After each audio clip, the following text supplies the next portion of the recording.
You're on the corner of 6th Avenue and 11th Street when it happens, right in front of Ricky's, pushing your 3-year-old daughter in her stroller as you head home, just like hundreds of other days, weeks, moments. This time, however, things are different. 30 minutes ago, you were on the roof of your building, watching with your neighbors in stunned silence, as if unable to decipher what you were witnessing. The tallest building in New York City pancaking down on itself. It was there. The South Tower was just there, with a burning airplane inside. Then it was totally gone, replaced by an enormous cloud of smoke, like the aftermath of a detonated nuclear bomb. How many people had been in there? People who were certainly no longer alive. You couldn't conceive of it. No one could. The first person who spoke was a woman instructing her boyfriend to take a picture. "I can't," he said, even though his camera was on a tripod inches from him. Then everyone was in motion with the sickening realization that the other tower could fall down too. You were frozen at first, couldn't quite figure out what to do next. Finally, it hit you. Your daughter at pre-K several blocks away.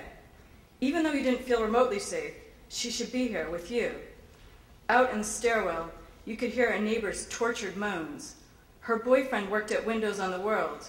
It was a sound you never heard a human make before.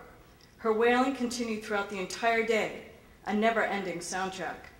The streets and sidewalks were complete pandemonium, filled with people crying and clinging to each other, helplessly looking downtown at the debris sneaking through lower Manhattan and a blank space where the South Tower used to be.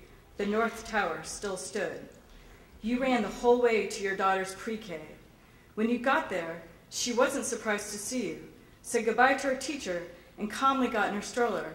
She didn't seem afraid as she sat there waiting to be taken home, expecting you to make it okay for her, expecting your most basic function, to protect her no matter what, even right now. Up until this morning, your major anxieties revolved around your parenting abilities. You'd been consumed with fear even before your daughter was born, never felt so incredibly inadequate. All the other parents came across as being so organized and cheery and prepared. You were none of these things and less, lackluster, late, and always having to make emergency stops at delis because you forgot something at home or lost it on the way. And in the dawning of this new millennium, retro domesticity seemed hugely important to the other parents.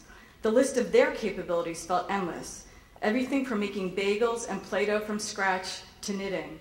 Meanwhile, you were barely getting through the day. And then there's this moment that changes everything.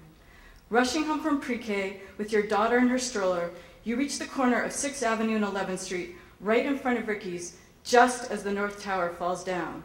People go crazy when it happens, start running uptown, away from it, as if it will come crashing down and smother you all.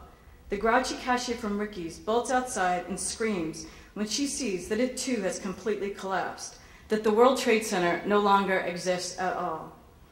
You try somehow to get through the next few hours and days.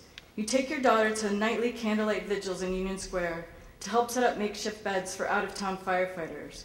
You do regular, everyday things like going to the playground.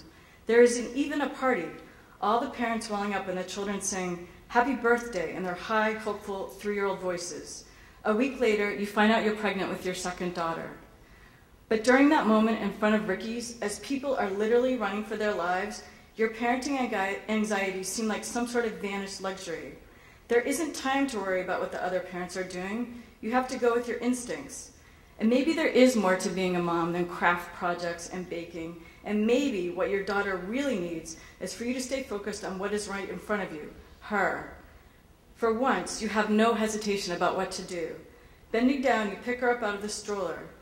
Arms wrapped all the way around her, you cradle her face in the crook of your neck in the midst of this swirling, panicked, out-of-control crowd. "That's right," a man rushing past says. "Hold on to her," and so you do.